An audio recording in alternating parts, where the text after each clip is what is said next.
हाय, आपके साथ मैं हूँ Surabhi Sharma. India TV YouTube channel subscribe करिए, बेल आइकन दबाएं। की आवाज। नमस्कार, मैं हुसैन रिजवी। उत्तर प्रदेश की सियासत में आज बहुत बड़ा दिन है। जिला पंचायत अध्यक्ष के बाद अब ब्लॉक प्रमुख का चुनाव होना है। असेंबली इलेक्शन से पहले हो रहे इस चुनाव में बीजेपी और समाजवादी पार्टी की सियासी ताकत की परीक्षा होगी। इंडिया टीवी पर हम आपको लगातार इस चुनाव की पल पल की रिपोर्ट देंगे। साथ ही आपको बताएंगे योगी और अखिलेश की टक्कर में किसका पलड़ा कितना भारी है।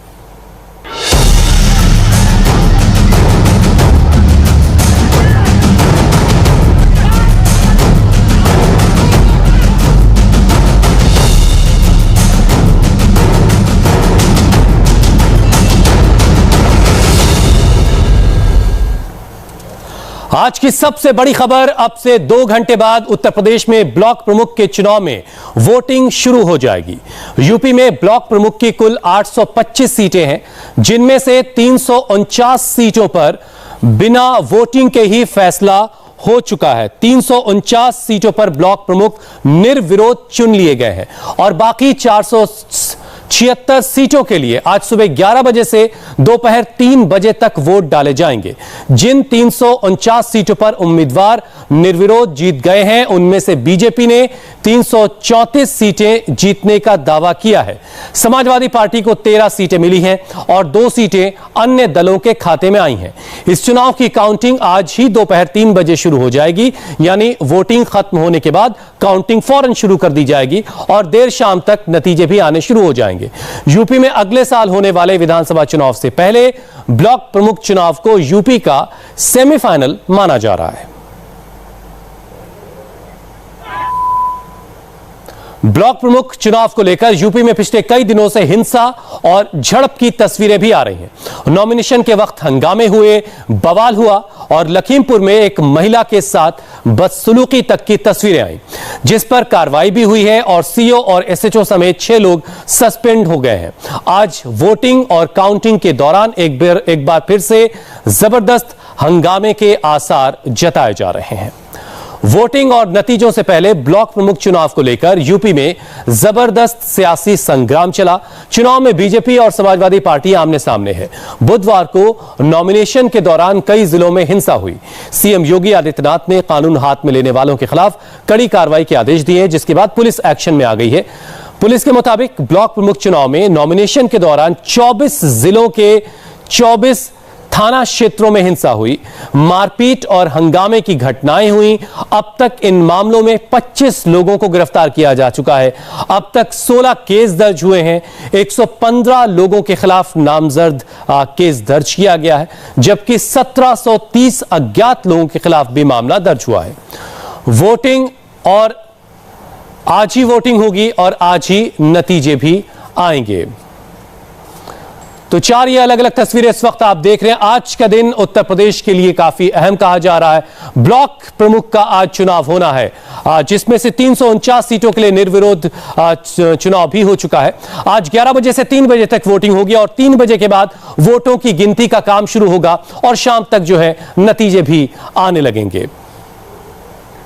तो 11 बजे से 3 बजे तक वोटिंग होगी। आपको बता दें कि ब्लॉक प्रमुख चुनाव में कितनी सीटों पर बिना वोटिंग के ही जीत हार का फैसला हो चुका है। 825 कुल सीटें हैं। निर्विरोध 349 लोग अब तक चुने जा चुके हैं। इसमें से ज्यादातर बीजेपी के कैंडिडेट हैं और 476 सीटों पर आज 11 बजे से 3 बजे के बीच वोटिंग होगी और 3 बजे के बाद से काउंटिंग की भी शुरुआत हो जाएगी। और अब आपको बताते हैं कि निर्विरोध जीतने वाले उम्मीदवारों में किस पार्टी के कितने कितने कैंडिडेट हैं। 349 उम्मीदवार निर्विरोध जीते हैं, जिसमें बीजेपी के 334 कैंडिडेट हैं, समाजवादी पार्टी और उनके सहयोगियों के 13 और निर्दलीय 2 कैंडिडेट ने जीत हासिल की है ब्लॉक प्रमुख के चुनाव में। अब आप यह भी जान लीजिए कि किस जिले में कितने ब्लॉक प्रमुख हैं, यह भी आपको बताएंगे। तो आज 11 बजे से शुरुआत हो जाएगी वोटिंग की और 3 बजे तक वोटिंग का सिलसिला चलेगा और 3 बजे के बाद ही काउंटिंग की भी शुरुआत हो जाएगी और शाम तक आते आते नतीजे भी आने लगेंगे। लेकिन 349 सीटें ऐसी हैं जहां पर निर्विरोध जीत हासिल की है कैंडिडेट्स ने, जिसमें से 334 बीजेपी के कैंडिडेट हैं जिनको ब्लॉक प्रमुख चुन लिया गया है।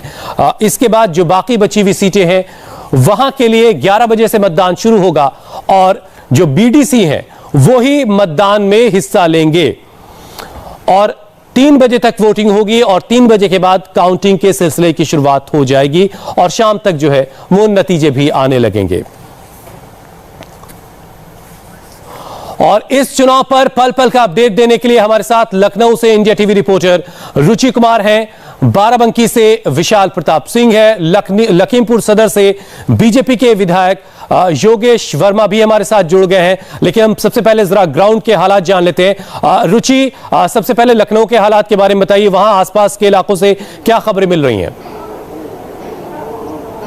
देखिए, लखनऊ में 8 ब्लॉक्स हैं जहां पर 628 बीडीसी मेंबर आज वोट करेंगे। इस समय हम ये चिन्हट ब्लॉक है लखनऊ का और यहाँ 11 बजे से वोटिंग होनी है, इसलिए तैयारियां चल रही हैं। पुलिस काफ़ी ज़्यादा यहाँ पर लगी हुई है क्योंकि जिस तरह की हिंसा नॉमिनेशन में हुई वैसी हिंसा दोबारा ना हो, इसके लिए इंतज़ाम किए गए हैं। तो बाहर भी काफ़ी ज़्यादा पुलिस है, सड़क है उसको दोनों तरफ से बैरियर लगा के बंद कर दिया गया है, तो इंतज़ाम पूरे हैं। और यहाँ पे चिन्हट जो ब्लॉक जहाँ पर हम इस समय खड़े हैं, यहाँ 21 वोट डाले जाएंगे। 4 प्रत्याशी हैं, एक समाजवादी पार्टी की महिला है, एक बीजेपी की, एक निर्दलीय और एक शिवपाल यादव ने भी अपना कैंडिडेट यहाँ पर उतारा है।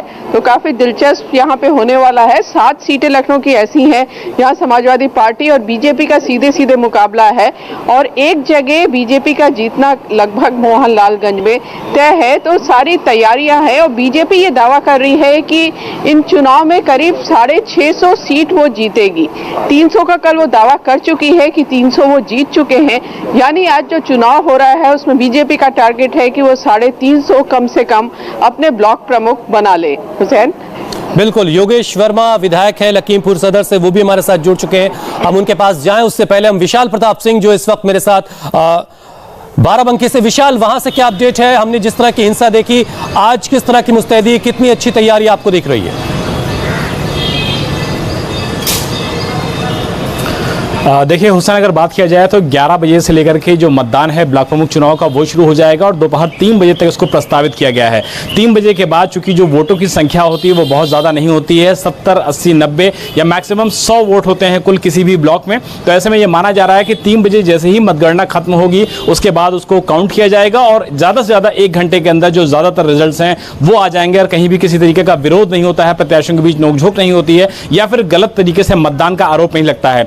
बाराबंकी की अगर बात कर लें हुसैन, तो बाराबंकी में कुल 15 ब्लॉक हैं जिसमें से 4 पे 2 समाजवादी पार्टी और 2 भारतीय जनता पार्टी निर्विरोध हो चुकी है और 11 सीटों में जो बची हुई हैं बाराबंकी की, वहां पर सीधा मुकाबला है भारतीय जनता पार्टी और समाजवादी पार्टी के बीच में। हालांकि जिस तरीके की हिंसा हुई थी उसको देखते हुए जो बाराबंकी के बॉर्डर्स हैं उस पर ही काफी ज्यादा फोर्स को तैनात किया गया है, निंदूरा ब्लॉक पे काफी ज्यादा फोर्सेस को तैनात किया गया है और ये कोशिश की जा रही है कि जिस तरीके से जिस दिन पर्चा दाखिला था उस दिन जो हिंसा हुई पूरे उत्तर प्रदेश के कई हिस्सों से इस तरीके की बात सामने आई, जिसके बाद सीएम योगी ने सख्त एक्शन लेते हुए इस मामले में सख्त कार्रवाई के आदेश पुलिस को दिए हैं, मुकदमे दर्ज हुए हैं, आरोपियों की गिरफ्तारी हुई है। तो ये कहा जा सकता है कि जिस तरीके से काउंटिंग का डे आज है, महत्वपूर्ण है और आज ही काउंटिंग के साथ साथ आज मतदान भी होना है, तो निश्चित तौर पर यह कहा जा सकता है कि उत्तर प्रदेश में जो हिंसा पहले हुई उसको देखते हुए आज पुलिस ने व्यापक और सुरक्षा के कड़े इंतजाम किए हैं और ये उम्मीद की जा रही है कि आज कम से कम जिस तरीके की तस्वीर 2 दिन पहले देखने को मिली थी उत्तर प्रदेश के अलग अलग जिलों से, वो तस्वीर कम से कम आज देखने को नहीं मिलेगी। नॉमिनेशन के दिन जिस तरह की तस्वीरें हमने देखी विशाल, वो चिंताएं जरूर बढ़ाती है, लेकिन तैयारी भी पुलिस ने जरूर की होगी। आज काउंटिंग भी है और उससे पहले वोटिंग भी आज होनी है। यूपी के लखीमपुर खीरी में समाजवादी पार्टी की ब्लॉक प्रमुख उम्मीदवार के साथ बदसलूकी के मामले में बड़ी कार्रवाई हुई है। मोहम्मदी के सीईओ अभय मल और थाना इंचार्ज समेत 6 पुलिस वालों को सस्पेंड कर दिया गया है। बुधवार को लखीमपुर खीरी के पसगवा ब्लॉक में नामांकन के दौरान समाजवादी पार्टी की ब्लॉक प्रमुख कैंडिडेट और उनकी प्रस्तावक के साथ शर्मनाक घटना हुई थी। आरोप है कि बीजेपी समर्थित उम्मीदवार के सपोर्टर्स ने समाजवादी पार्टी की महिला कार्यकर्ताओं के साथ बदसलूकी की। महिला उम्मीदवार से उनका नॉमिनेशन पेपर छीनकर फाड़ दिया गया। यह शर्मनाक हरकत कैमरे में कैद हुई। इस मामले में पसगवा थाने में लूट, छेड़छाड़ और बलवा करने की धाराओं में मुकदमा दर्ज किया गया है। 2 आरोपियों के खिलाफ नामजद केस दर्ज हुआ है। पुलिस ने इस मामले में बीजेपी सांसद रेखा वर्मा के एक रिश्तेदार यश वर्मा और ब्रज किशोर दोनों को आरोपी बनाया और दोनों को अब तक गिरफ्तार भी किया जा चुका है। तो ये बड़ी कार्रवाई लखीमपुर में जो घटना हुई थी, जिसकी तस्वीरें इस वक्त आप देख रहे हैं, इस सिलसिले में हुई है और इसका इल्जाम बीजेपी के जो वहां के उम्मीदवार थे उनके समर्थकों पर लग रहा है। यूपी में ब्लॉक प्रमुख चुनाव में नॉमिनेशन के दौरान महिला से बदसलूकी कोई पहली घटना नहीं है। बुलंदशहर में तो महिला उम्मीदवार ने आरोप लगाया कि उसे उसके घर से बदमाशों ने अपहरण करने की उसकी कोशिश की। कई जगहों से मारपीट और फायरिंग की खबरें आई। मऊ में बीजेपी कैंडिडेट के रिश्तेदार पर अज्ञात लोगों ने फायरिंग कर दी, तो भदोई में क्षेत्र पंचायत सदस्य को जान से मारने की धमकी दी गई। इस मामले में पुलिस ने एफआईआर दर्ज की है और साथ ही और सख्ती पुलिस अब बरत रही है, ऐसा पुलिस की तरफ से बताया जा रहा है। हमने सीतापुर की तस्वीरें देखी, वहां पर हथगोले चले, फायरिंग हुई, कई लोग जख्मी हुए थे। हमारे साथ योगेश वर्मा इस वक्त जुड़े हुए हैं, लखीमपुर सदर के विधायक हैं आप। योगेश जी, पहले तो बहुत बहुत धन्यवाद, आपने हमारे लिए वक्त निकाला। बड़े गंभीर आरोप लग रहे हैं आप लोगों पर। अखिलेश यादव ने तो यहां तक कह दिया कि बीजेपी के जो गुंडे हैं वो चुनाव को प्रभावित करने की हर भरसक कोशिश कर रहे हैं। ऐसा कुछ भी नहीं है, क्योंकि आप देख रहे हैं बिल्कुल निष्पक्ष चुनाव हो रहे हैं। इससे पहले समाजवादी सरकार थी, जिस समाजवादी सरकार में आपने देखा था कि जितने भी चुनाव हुए उसमें कोई भी प्रत्याशी वहां तक पहुंच नहीं पाया। तो ये तो एक दूसरे के ऊपर दोषारोपण करने का वो है। आप देख रहे हैं कि बिल्कुल होती है, कुछ घटनाएं हो जाती हैं, मगर उसमें जो हमारे यहाँ मोहंदी की घटना फसगवा की हुई है, वो हमारा कैंडिडेट के कोई भी रिश्तेदार नहीं थे और किसी तरीके से कोई नाता नहीं था। पुलिस ने गिरफ्तारी की है सर?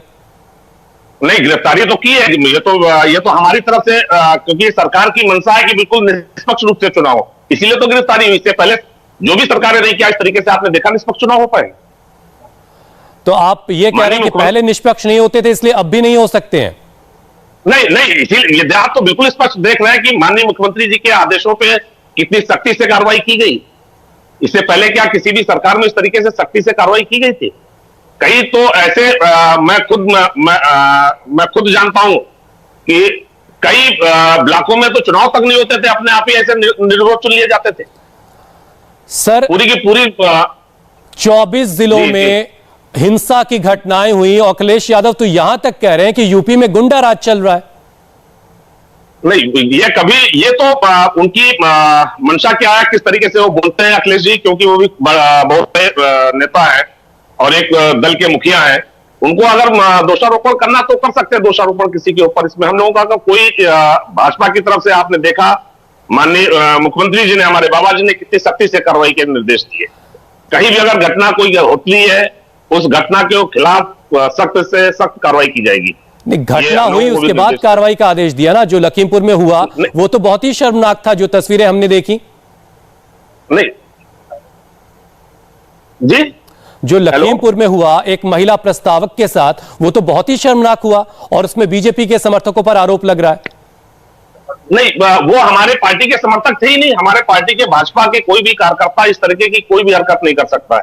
अब उस भीड़ में पार्टी को बदनाम करने के लिए, भाजपा को बदनाम करने के लिए कोई भी व्यक्ति कहीं भी आया होगा, उसने घटना, हम लोग तो बिल्कुल साफ साफ जानते हैं कि वो जो हमारा प्रत्याशी था, उस प्रत्याशी का उससे कुछ लेना ही देना नहीं। लेकिन योगेश जी, बीजेपी के जो सांसद हैं उनके रुचि कुछ कहना चाह रही है। हमारी सहयोगी लखनऊ से हमारे साथ हैं, योगेश जी, वो कुछ कह रही है, आप सुनिएगा उनको। रुचि जी, योगेश जी, आपसे ये पूछना चाह रहे हैं कि आप कह रहे हैं कि आपके लोग नहीं थे, भीड़ में कुछ लोग थे जो पार्टी को बदनाम करने के लिए ऐसा काम कर रहे थे, फिर पुलिस ने बीजेपी के 2 कार्यकर्ताओं को क्यों गिरफ्तार किया है? क्यों उनके खिलाफ एफआईआर की गई है? अब उनके ऊपर अगर कोई भी कार्यकर्ता भाजपा का अगर होता तो उसके खिलाफ कार्रवाई, चाहे भाजपा का हो चाहे किसी भी दल का, अगर किसी तरह की हरकत की है तो बाबा जी ने स्पष्ट, माननीय मुख्यमंत्री जी ने निर्देश दिए कि किसी भी दोषी को बख्शा नहीं जाएगा। क्या इससे पहले पूर्ववर्ती सरकारों में इस तरीके की कभी तो बीजेपी नहीं, तो जो घटना घटी है उस, नहीं, आप कह रहे हैं कि बीजेपी के लोग शामिल नहीं थे? जी बिल्कुल, मैं कह रहा हूँ, बिल्कुल आप उसमें भी देख लीजिए। रुचि, मुझे लगता है कि उनके पास जवाब नहीं है, वो इस वजह से वो इस वजह से गोल गोल से घुमा रहे हैं और बार बार ये भी कह रहे हैं कि क्या पहले की सरकारों में, हम सब जानते हैं कि ब्लॉक प्रमुख के चुनाव कैसे होते थे और अब भी कैसे हो रहे हैं, वो तस्वीरें बता रही जो अलग अलग इलाकों से, अलग अलग जिलों से जो तस्वीरें आई थी। योगेश जी, अपनी आप बात पूरी कर लीजिए। जी, असल में वो हमारे भाजपा के कार्यकर्ता थे ही नहीं, वो बाहरी व्यक्ति थे जिन्होंने। चलिए, योगेश जी से हमारा संपर्क बार बार टूट जा रहा है, हम कोशिश करेंगे कि उनसे आसानी से बातचीत हो सके। रुचि, आज की तैयारी, योगेश जी एक बार फिर हमारे साथ जुड़ चुके हैं। योगेश जी, अपनी बात पूरी कीजिए। ये हमारी पार्टी के कार्यकर्ता थे नहीं, भाजपा का कार्यकर्ता बहुत ही संयमित और संतुलित है और उसके आचार विचार में दोनों में आपको हमेशा दिखाई पड़ता होगा। ये कुछ बाहरी लोग होंगे जिन्होंने पार्टी के छवि को धूमिल करने की कोशिश की है और उनके खिलाफ कार्रवाई भी सख्त से सख्त हुई। सर, ये बहुत आसान सी बात आप बता रहे हैं कि बीजेपी के खिलाफ कोई साजिश कर रहा था और इतनी आसानी से उसने साजिश कर ली, सरकार आप चला रहे हैं। नहीं, सरकार, हमारी सरकार में आपने देखा कि गुंडाराज उनके ऊपर कितनी जबरदस्त तरीके से बहन बाबा जी ने लगाया। हर व्यक्ति को, चाहे अगर हमारे संगठन का व्यक्ति भी अगर कहीं दोषी पाया जाता तो उसके खिलाफ भी कार्रवाई की जाती है। योगेश जी, बहुत बहुत धन्यवाद, बहुत बहुत शुक्रिया, आपने हमारे लिए वक्त निकाला। विशाल भी हमारे साथ लगातार जुड़े हुए बाराबंकी से। विशाल, आपके पास मैं लौट के आऊंगा, एक छोटा सा ब्रेक के लिए मुझे कहा जा रहा है और ब्रेक पर के बाद जब हम लौट के आएंगे तो मायावती कैसे इस पूरे मामले को लेकर के हमलावर है वो भी आपको बताएंगे। ब्लॉक प्रमुख चुनाव के दौरान हिंसा करने वालों से निपटने के लिए झांसी पुलिस ने क्या एक्शन प्लान तैयार किया है वो भी आपको दिखाएंगे। एक ब्रेक, फौरन लौट रहे हैं।